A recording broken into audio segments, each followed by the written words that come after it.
Familjet në Tiranë që jetojnë në pallate duhet ta marrin seriozisht çështjen e zgjedhjes së administratorit të pallatit të tyre.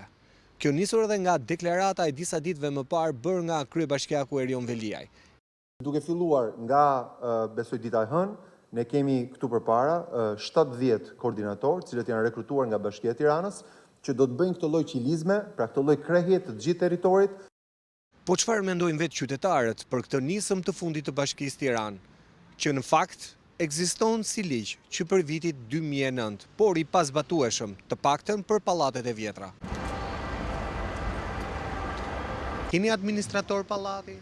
Akoma jo. Si rregulloni marrëdhënien brenda pallatit? Ka probleme? Ka probleme shumë. Ke fqinj të mirë, ke dhe fqinj së prapi. Më duket i drejtë sepse katraura fillon që nga shkallët e pallateve, më fjalë nga administrimi i përbashkët. Po le të caktojmë. Si ju duket si vendim? Shumë i mirë. Patjetër dhe jemi shumë dakord. Megjithëse ne jemi pallatet ekzistuese, jemi një pallat shëmbullor në këtë lagje. Figura e administratorit ekziston vetëm në një pjesë të pallateve të reja, ndërtuar pas viteve 90, ku vetë banorët me konsensus kanë zgjedhur përfaqësuesin për administrimin e punëve kolektive, si pastrimi shkallëve, ndriçimi, ashensori e tjerë, shërbime që variojnë nga 500 deri në 2000 lekë të reja në muaj për çdo familje. Kemi, po e paguajmë vetë, kështu, pa u ligjëruar. A e bën punën?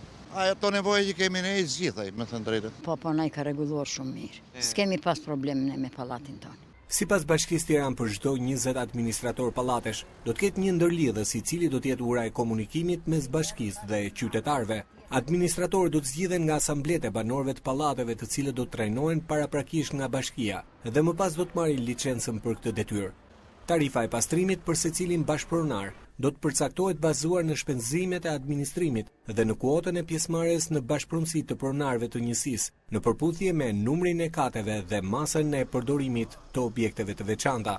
Nga një vlerësim paraprak, fatura mujore për familje që do t'i shkojë administratorit vlerësohet jetë nga 1.000 deri në 3.000 lekë të reja në muaj, në varësi të pallatit dhe zonës së banimit.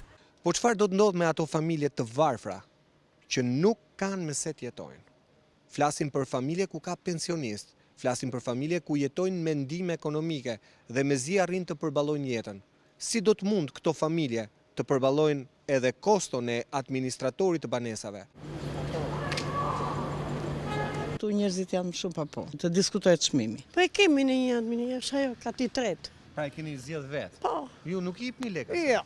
Duhet administrator sipas ligjit. Unë 100.000 lekë me pension. Qa do, unë 80.000 lekë më vinë dritat, 16.000 lekë ka ardhur ujti. Qa do bëjmë më përpara?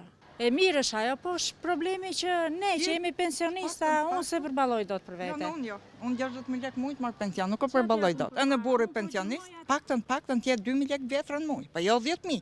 Në ligjin e miratuar në vitin 2009 për administrimin e bashkëpronësisë në ndërtesat e banimit, sanksionohet se në rast se një bashkëpronar nuk e paguan tarifën e administrimit në kohën e caktuar, për çdo muaj vonesë ai do të paguajë një kamat 10% të tarifës, ndërsa për banorët që refuzojnë pagesën 3 muaj rresht, ndërhyn gjykata dhe përmbarimi.